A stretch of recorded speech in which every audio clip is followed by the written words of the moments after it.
back. We're still talking about the Tammy Moore trial. We are recapping it in its entirety for you on Killer Love Day. Those really bizarre cases that we've covered where love provides an interesting factor or consideration in what happened to these victims. And right now we're focusing on Tammy Moore. To help me break down what we've seen so far in this trial and this whole trial in general, joining me is criminal defense attorney Jared Whaley. Jared, great to have you here on Law and Crime. Welcome. Thank you for having me, Jesse. Appreciate it. I got to ask you, from a general perspective, trying a case without a body, let alone a kidnapping case, how tough is that to prove? Well, almost impossible from the prosecution's perspective. What you would like to have as a prosecutor, and I've only been a defense attorney, what you would like to have as a prosecutor is as much direct physical evidence as you can have, especially a homicide case, but any type of case. Juries expect to see this day and age direct physical evidence, and that's what's really been lacking in this case. But could you prove someone kidnapped somebody just based upon, hey, the defendant had a motivation here, the defendant was maybe in the same location as this person, and there's some, the phone communications may target them at the same area. Is that enough to show, or do you need some more physical evidence? I don't think you need physical evidence. I think circumstantially, certainly you can proceed if you have, let's say, communications between two parties, like has been presented in this case, where there's some type of conspiracy, and certainly a disappearance or somebody being there 1 minute and not being there the next, certainly is strong circumstantial evidence for kidnapping. The homicide, however, would be a lot more difficult to prove.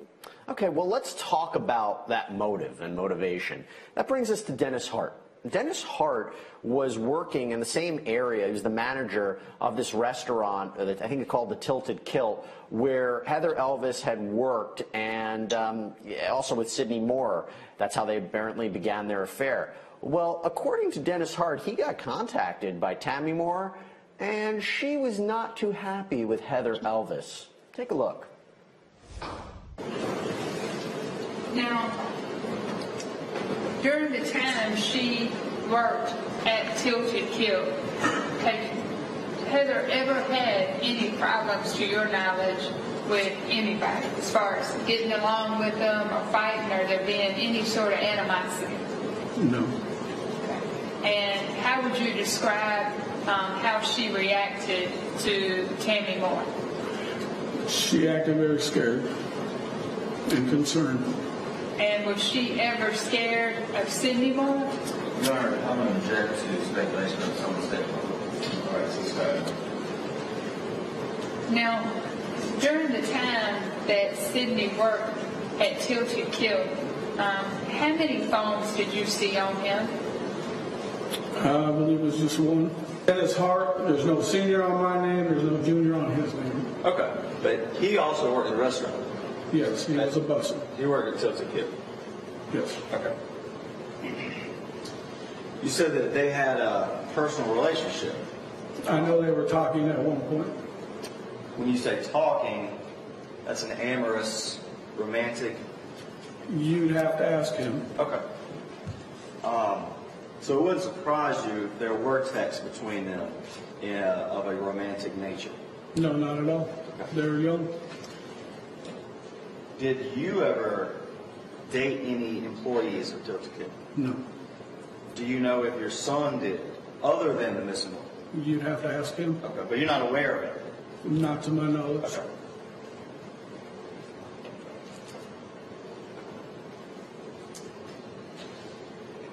You testified that the missing woman, she was there about as long as you did, right? Yes, sir. And she was a hostess. Yes, sir. You said she was a good employee. Yes, sir. And that you weren't going to fire her. No. Do you consider people that have sex at work to be good employees? That wasn't my call. Her immediate manager had a conversation with her, and they took care of that on that end. My end was the kitchen and making sure those employees, so I kind of stayed out of it.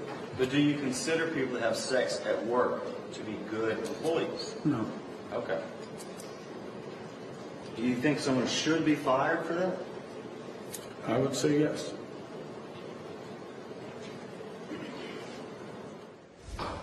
Jared, you need to break this down for me. So we know that Dennis Hart testified that Tammy Moore called him and said she wanted Heather Elvis fired.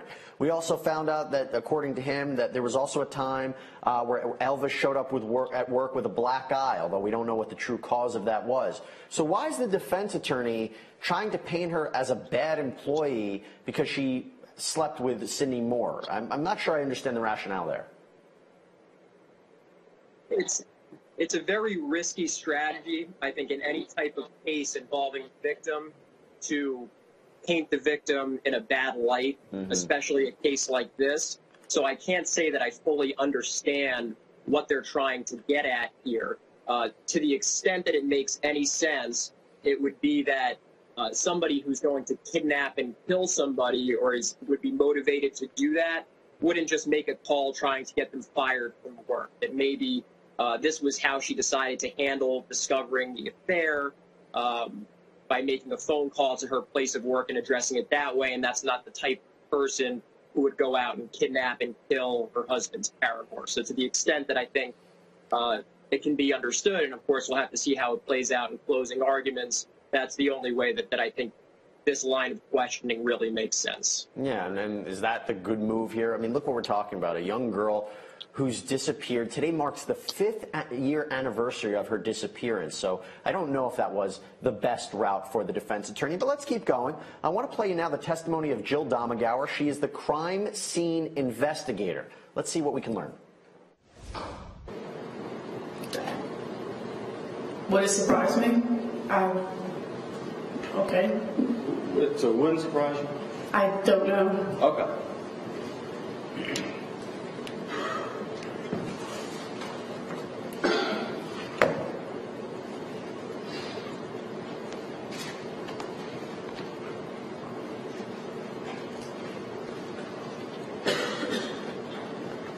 This Brianna was the other person that lived there. Were you aware? I was told one room was Bree's room, so I would assume she lived there. Do you know how old she was? No. Do you know how old the missing woman was at that time? I can't recall. I think they both were in their 20s.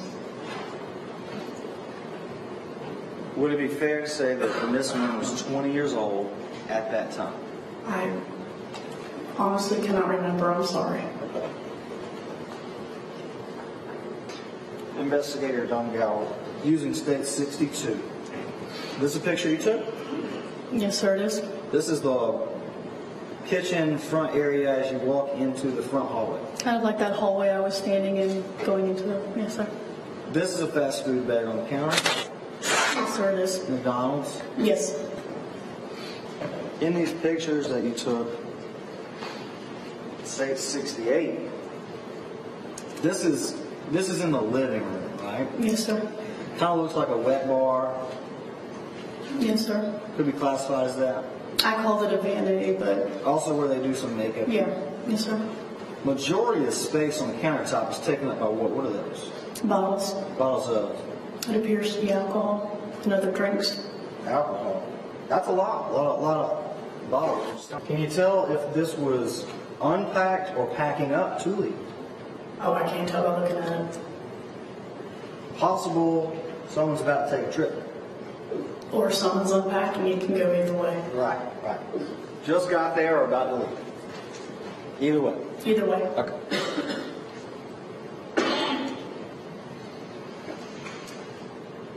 Do you recall how many bedrooms were in this apartment? 2. 2 bedrooms. Do you recall how many bathrooms? Full bathrooms. Full bathrooms. I know there was one in the master. I think the one in the hallway was also a full bedroom. Full bathroom. Was there a bathroom in each room? Not in each room. Okay, So she looked through Heather Elvis's car, Peachtree Landing, Heather Elvis's apartment. Again, no DNA of Tammy Moore was found, but one of the things that she found is she looked through the trash cans in that apartment and found a box from a pregnancy test in one of the trash cans, and she added that she never found the actual stick that came with it. Jared, I'm curious your reaction to hearing that, because one of the things that came up in this trial is that Heather Elvis might have been pregnant with Sydney Moore's child at the time of her disappearance. And that would be an exceptionally compelling motive for the kidnapping and murder, so you could see why the prosecution had made that a feature of their case. But again, this is all a circumstantial evidence case, and there was some evidence, as I understand it, that Ms. Moore, there were statements that she made that the pregnancy test had been purchased for her. So certainly that would be some compelling direct evidence that Ms. Elvis or someone in her house had taken a pregnancy test. Look, one of the things that we're trying to understand is what physical evidence is there. And when her car was collected, it wasn't taken to the police department right away. In fact, the Elvis family wanted to hold on to it for a little bit because it was the last thing that they had of Heather. There was a question about whether or not that was improper. Do you think it was improper to keep the car there for a little bit too long before they brought it to the police department to have it analyzed? Certainly that gives you, it is improper from a police procedure perspective. You want to preserve the evidence or the scene and as close to the state as it was when the crime or alleged crime was committed in order to avoid these types of questions at trial. Right. So you don't know what has happened in terms of the chain of custody, if they had cleaned the car out or collected personal belongings from the car, what the family did that possibly destroyed evidence. Right. And certainly the fact that there was no DNA or fingerprints or anything, any biological material found in the car is very compelling in a circumstantial case when there's no direct physical evidence that either Ms. Moore or her husband was in the car. At the end of the day, it just matters, though, what did the jury hear and what's the value they assigned to it? We'll see. Let's take a break. When we come back, we're going to talk more about the investigation into the Heather Elvis disappearance. We'll be right back.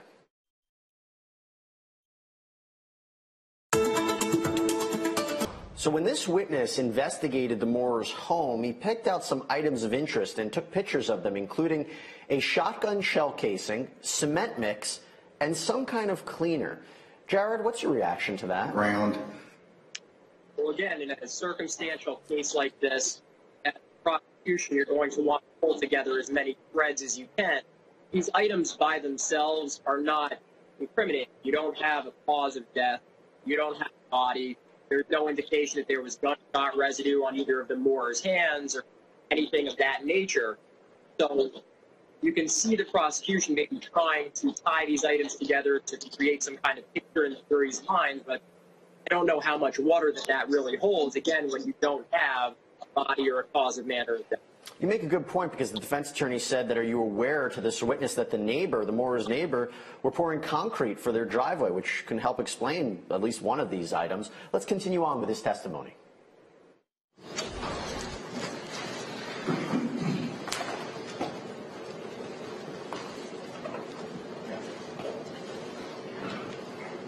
Now, you're familiar with her residence being here, Heather's residence being here off River Oaks? Yes, ma'am, in the River Oaks apartments.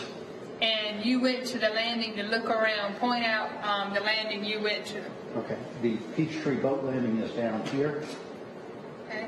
And how about the Moore's residence? The Moore's residence is at the 90-degree bend of Highway 814. If you travel Highway 814 from Mill Pond Road, it makes an immediate bend to the right. If you look to the left at that bend, Tammy and Sydney's house sits behind the parents' house, which actually faces Highway 814. And then as you continue down 814 this way, you come out at Highway 544, where the CVS is located on the corner there. Okay, now answer me this. When you are at Tammy and Sydney's house, and you look across the street, is there another house across the street? No, ma'am, it's an open field. Okay, and when you just turn to the left, can you see another house? No, ma'am, it's an open field there as well. Okay, so when you are at their house, the only house you can see is Tammy's mom and dad's house sitting there to the right. As we recap this trial, we're understanding what the evidence was that was collected. Now, Jared, you said it's a circumstantial evidence case, and there's not a lot of physical evidence attaching them. Are you surprised that the Moores were charged in connection with Heather Elvis's disappearance? Given the media profile of the case, I think it would have been very difficult for the police not to charge somebody. But yes, based on the evidence that was collected and seeing the trial unfold, as we discussed before, some of the common household items that were collected, it seems like they're grasping at straws a little. Okay, well, let's stick around because we have a lot more to cover, including when we come back, we are going to review the text messages from Tammy Moore. And let me tell you something, this is not anything you want to miss. This really gives you a great insight into the defendant's mind and what she was thinking when Heather Elvis ultimately disappeared. So I want everybody to stay tuned here on Law and Crime. We'll be right back.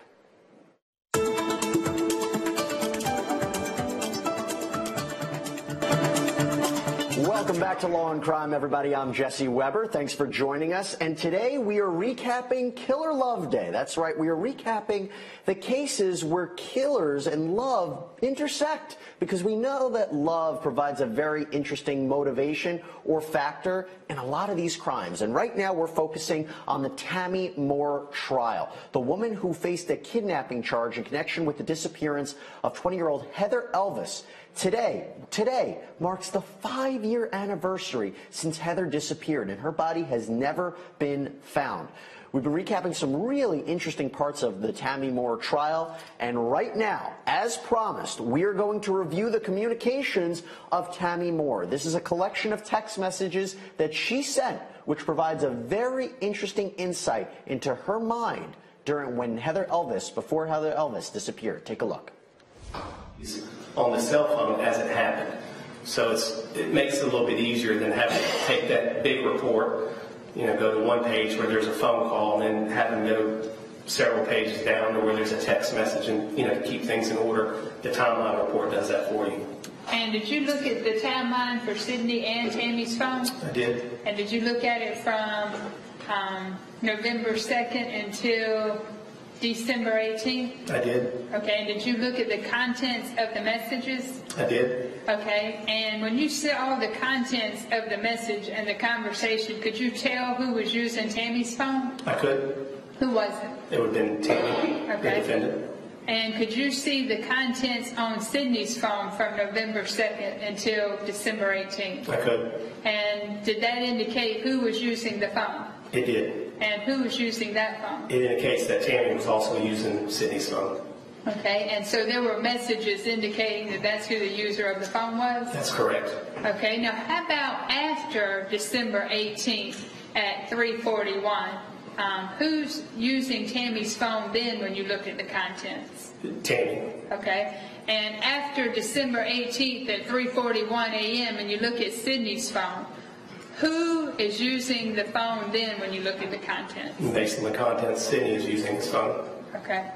Now, did you create a summary of the timeline showing these text messages that you just testified about? There is a summary, I believe, yes. Okay. And did you do that for Sydney's phone as well as Tammy's phone? Yes. And would you recognize it if I showed it to you? Sure.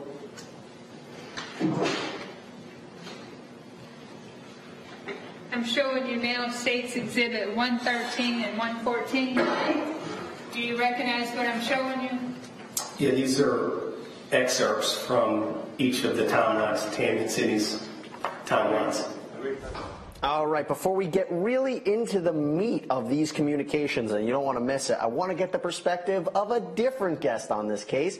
Criminal defense attorney Randy Zelan is joining us now. Randy, great to have you here on our new set. Thank you. It's beautiful. Thank you. Thank you. I wish I could say I built it myself, but we have a great team back there that did it. Now, I got to ask you, I don't think you and I have spoken about this case, but maybe if we did, it's been a while. Your reaction to seeing the Moores charged in connection with Heather Elvis's disappearance, were you surprised? I can't say that I'm surprised. You have a situation where you have a woman who has disappeared. You have a background and a set of circumstances which strongly suggest that her disappearance is neither accidental nor explainable in terms of a legitimate reason. So what is law enforcement left to do? If not from a legal perspective, from a practical, from a human standpoint, people are going to want justice. Her family is going to want justice, and there seems to be, and certainly based upon the fact that a charge was brought and the case has now been brought to trial, that there is sufficient evidence to, at least from what we call a probable cause standpoint, to suggest that these particular people committed these crimes. But in a situation like this, where you don't have a body, you don't have a weapon, you don't have anything other than perhaps a motive, which even there could be questionable, and then this is a classic circumstantial evidence case. What is a circumstantial evidence case? The difference between circumstantial and direct evidence is simply, if you see me take this pen, that's direct evidence that I took it. However, if the pen disappears, but you don't actually see me take it, but I was the last person nearest to the pen, I now get up and leave, and the pen is gone, that's circumstantial evidence that I took the pen. I want to talk about motive right now, and you mentioned it. And let's really focus now on the Tammy Moore texts, which provide a view of that motive. Take a look. And then Tammy says, there's a way to research it somehow. There has to be. Okay. And are there more messages after that on her phone in early November? Yes. And tell us about those messages.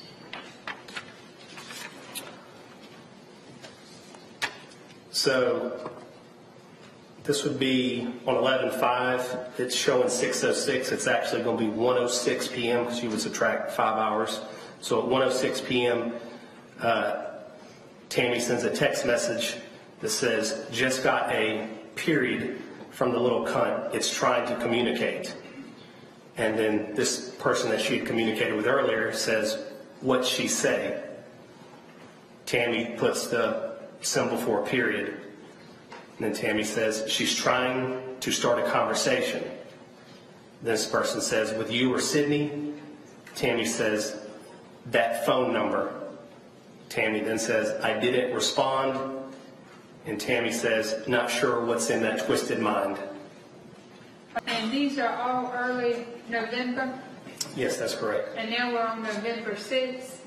That's correct. And tell me about the contents on November 6th. Okay, this would be November 6th, approximately 12:32 in the morning.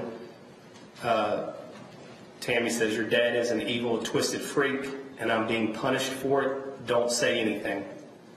Then this person that she had spoken with later on says, we are walking around Broadway. Josh wants to have a drink, a tilted kilt.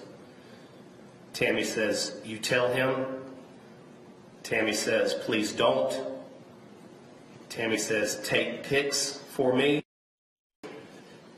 Tammy sends another message to Christine, crowned with a splash of cranberry. There's another message to Christine, I'm bored. And then there's another text message after that that's uncategorized. It said, had to settle for Southern comfort, ick. Then there's another message to Christine Johnson, yeah, babe, they hate him too. There's another message from Tammy to Christine Johnson, they know daddy ducked up our lives. There's another message to Christine after that. It says, they know what I have to do. And then there's an incoming message from Christine says, and I mean that.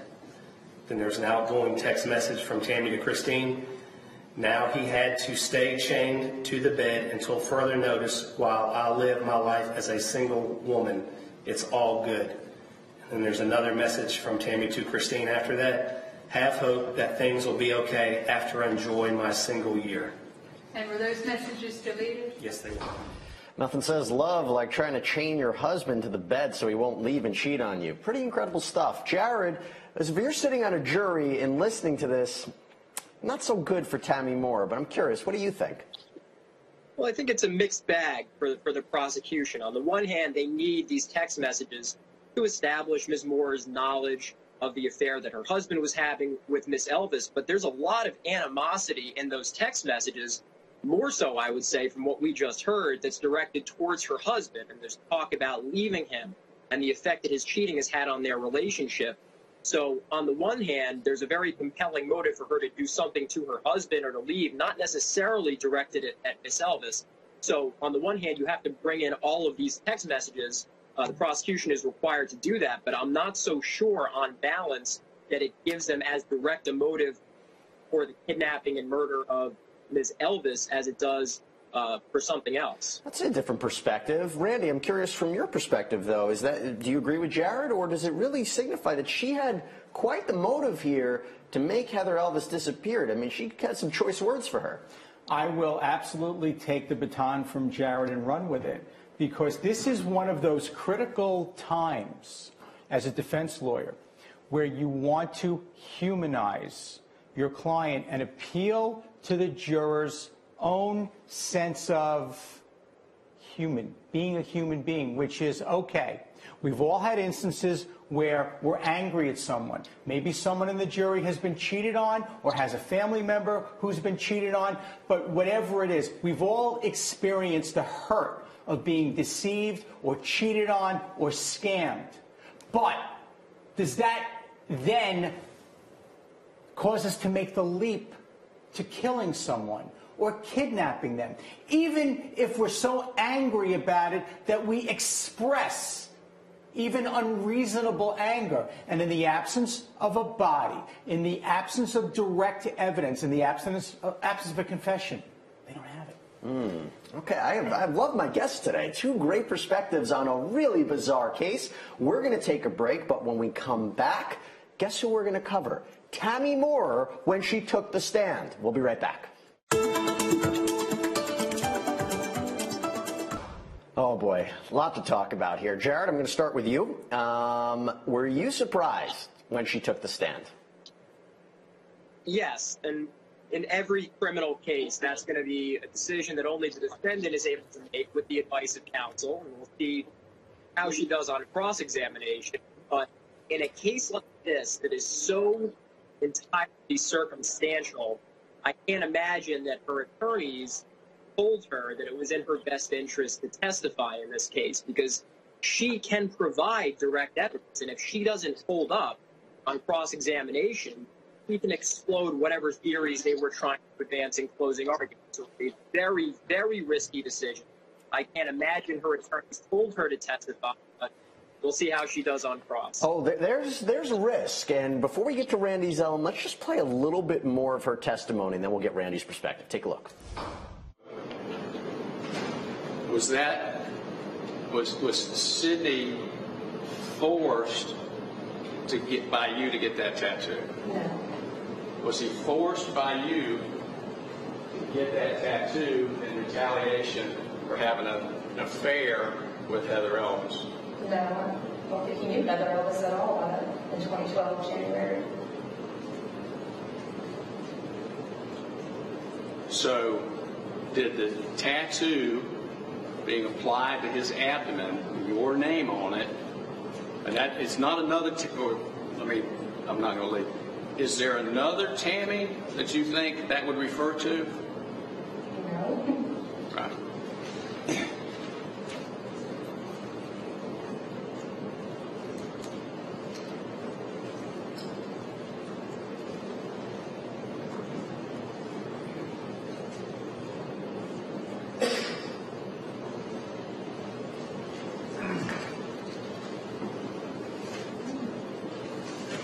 So did that tattoo and the application of that tattoo on your husband's abdomen in 2012 have anything whatsoever to do with Heather Elvis? It did not. Did that tattoo that was taken or applied in 2012 have anything to do with this case? Does not.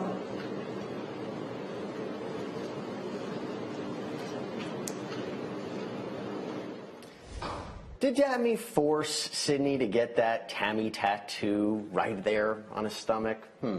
Randy, I gotta ask you, what do you think? You think good idea, bad idea to put her on the stand? Again, I will take the baton from Jared. It is one of the most difficult decisions we make as attorneys in advising our client. The decision to go to trial as opposed to pleading guilty, and the decision whether or not to take the stand. When you have, again, a circumstantial evidence case, as Jared said, you don't have an eyewitness, you don't have a confession, you don't even have a body or a weapon, why would you now inject yourself into this because the burden of proof is always with the prosecution. Proof beyond a reasonable doubt. What is proof beyond a reasonable doubt? When you have to make an important decision in your life, if you have enough information to have heart surgery, you do not have a reasonable doubt. If you need a second opinion, you do. And in a case like this, all you need to do as a defense attorney is say, ladies and gentlemen of the jury, for all we know, she's going to walk into that courtroom, into this courtroom right now. Those doors will open, and in will come Miss Elvis. And as long as your client turns around when everybody else does, that's powerful stuff. But to your point, right off the bat, the way she looks, does she look like a defendant on trial for her life? Everything we do as a defense attorney is scripted. No makeup, hair pulled back, white shirt. And, oh, I liked her. We're friends. Stop. Randy, we got to cover a trial that you're going to be covering, because that would be a fun day. I'll tell you what, let's take a break. When we come back, there is so much more of Tammy Moore on the stand. So stay tuned here on Law and Crime.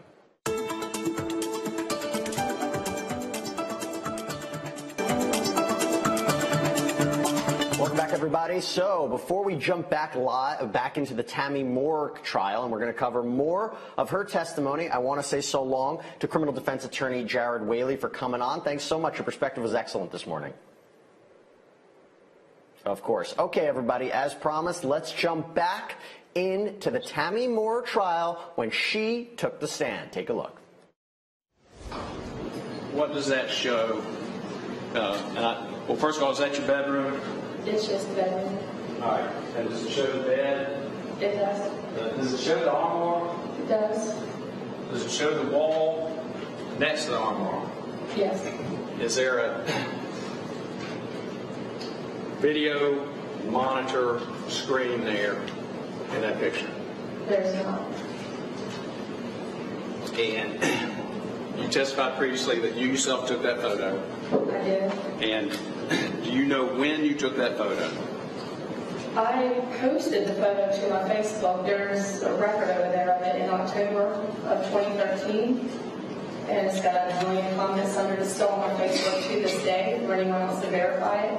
I don't know what we're allowed to bring to court, but it's open, it's public. Anyone in the world can go look at it right this second.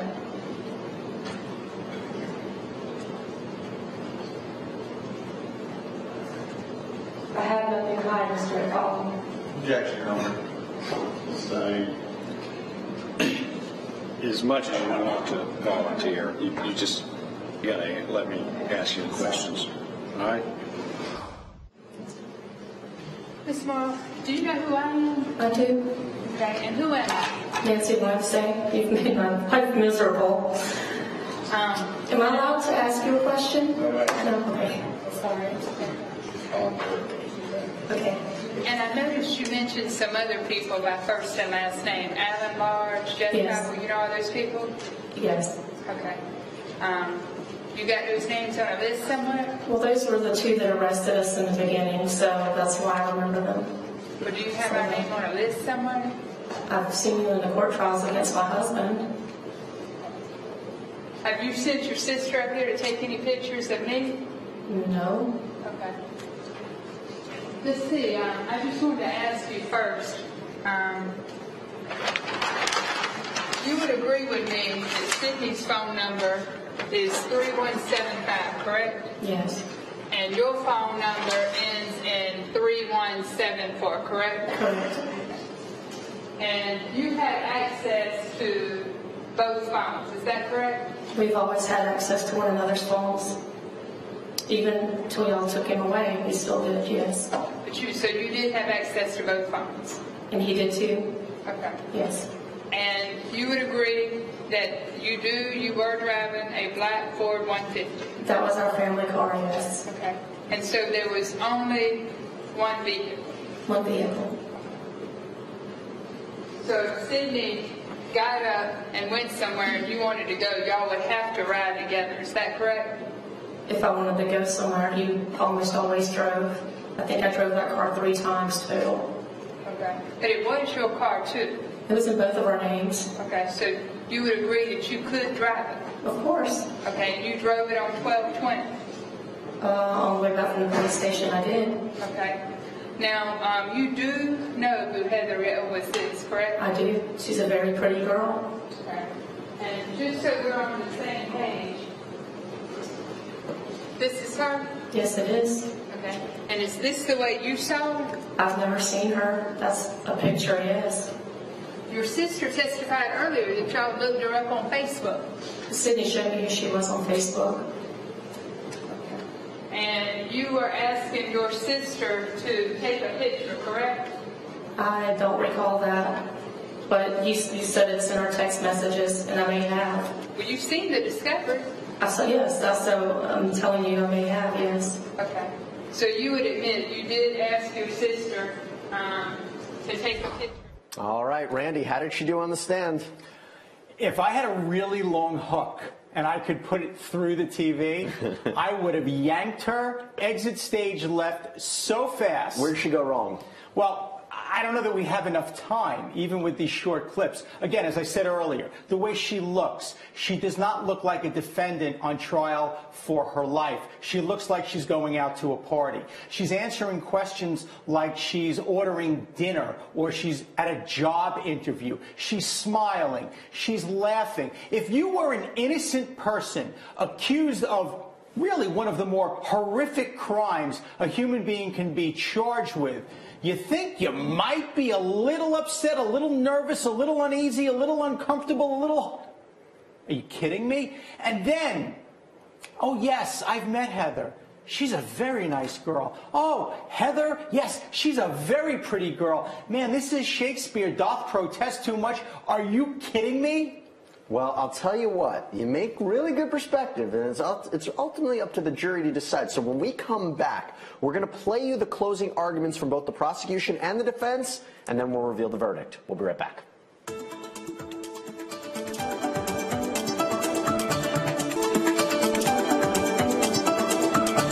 Welcome back, everybody. Okay, we've coming to the conclusion of the Tammy Moore trial. Let's start right now with the prosecution's closing argument. Take a look. She's going to tell you what she wants you to know. And look, I'm fine with that. People have dominant personalities. And I really could not get any sort of answers from her. She already had in mind what she wanted to tell me. And there's nothing wrong with that. But what I want to bring to your attention is, if she's like that with me, I'm grown, 30-some years old. I'm not driving my daddy's car. I'm not on my parents' phone plan. I'm grown. So if you're going to interact with me like that, I can only imagine how you would interact with a 20-year-old girl who is basically playing grown-up. Yes, she had a job, had a roommate, but she was on her parents' phone plan and she was driving their vehicle. Like a lot of people in their 20s, they are trying to make that transition. I have made that transition. So if you will act that way here with me, I can only imagine what it was like on this young woman. Now, the fact that they were together all night, and she told you that in the statement. She said, I was with him in the truck all night. And I'm going to go ahead and let Tanya play it for you. That way you don't have to take my word for it.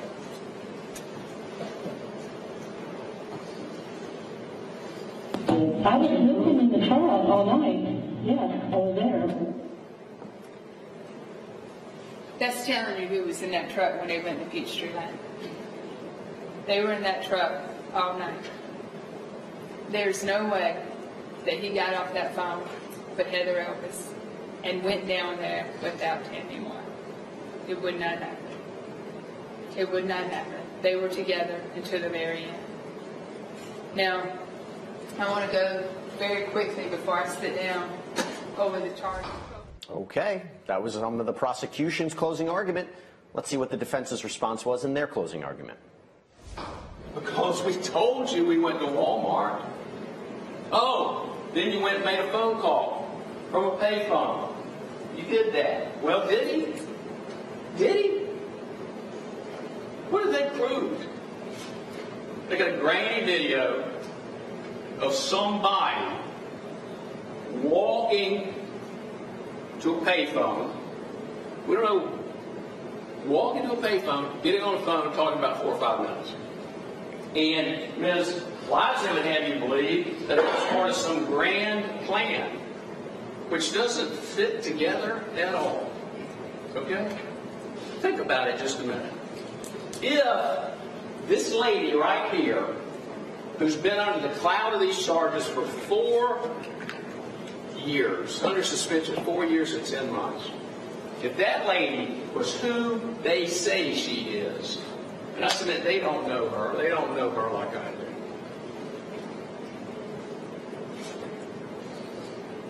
If it's a plan, and Sydney's going to go use the payphone to make a call to lure her out, then what? Don't you think she'd be standing there in the video listening?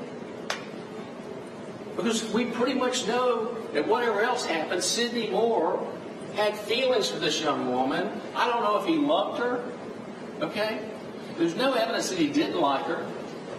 So if you take the state's theory, and then she's the one going to cuff him to the bed, which you can't do, and that never happened, okay? Now what? What's going to keep him from calling her and saying, hey, I don't know what's going on. My wife's gone crazy. My wife's gone crazy. We're doing, you know. Okay, so that was the defense. You saw the prosecution. Let's see the verdict. Did the jury find her guilty or not guilty of kidnapping? Take a look. Well, you know what? I think we need a second before we go to that. Okay, so Randy, maybe I could get your perspective real quick. Let's not forget, strange case, because when we're talking about the kidnapping statute, it doesn't say if someone's responsible for the disappearance of someone, you're guilty of kidnapping. You need that overt act, right? Yes, and it can't be they might have done it, or it seems like they did it, or they have a motive to do it. No, it's built-in reasonable doubt. This case has reasonable doubt all over it. Right, the prosecution needed to prove, and we're going to see what happens here, that Tammy Moore either seized, confined, decoyed, kidnapped, abducted, or carried away Heather Elvis. We just played it for our whole audience. Did you see that kind of evidence? Yes, there's a lot of evidence about where she was, her last known location, the motive, but did you see anything showing any of those factors? Only when Miss Moore took the stand, because she was so ridiculous. Okay, well, let's see. We got the verdict. Take a look. We, the jury, find the defendant, Tammy Kaysen Moore, guilty of kidnapping. We, the jury, find the defendant, Tammy Kaysen Moore, guilty of conspiracy to kidnap.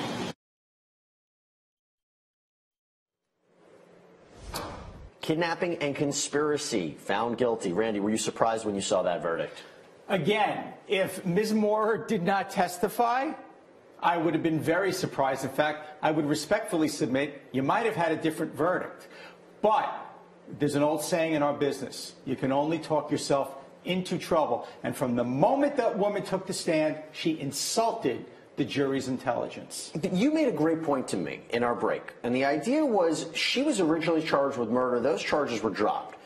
If you don't think you're going to be successful proving she murdered Heather Elvis, how can you prove that she kidnapped her? So she kidnapped her. What did she do with her? Well, and that's exactly the point. 5 years later, we have heard hide nor hair from this victim. What? She decided, I'll just keep going?